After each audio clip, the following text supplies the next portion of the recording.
Right, so here is the famous washing machine pump motor thing.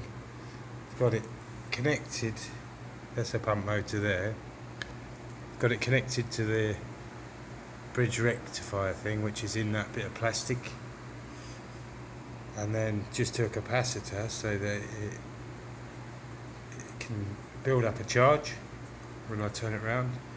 I've put it, I'll show you, I'll turn it around so you can see how many volts it puts out. Here we go. If I just turn it with my finger, like that, hang on, I'll try and get a bit of speed going. There we go.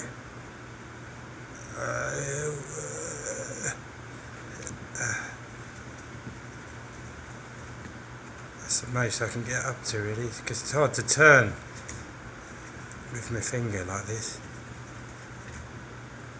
I got up to 8 then. Capacitor gone. So, yeah, this motor thing, it's just got the 2 wires coming out there. And that's it. And this bit slots out like that. Hang on. How does it slot out?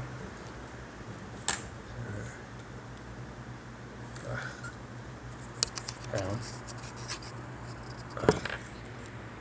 Hang on. Pause it. Yeah, so that slots out of there. Where is it? See that? That turns. Turns easily like there, obviously. And that's all sealed in plastic, that. So it's got the magnet in there and the axis, whatever you call it. And then this is the coil, the magnet. It's like a magneto, isn't it? So the I think the coil's going around where that plastic bit is. And then this bit slots back in there. Like that. So it's ready to go, and you try turning that now. That don't turn easily, I tell you.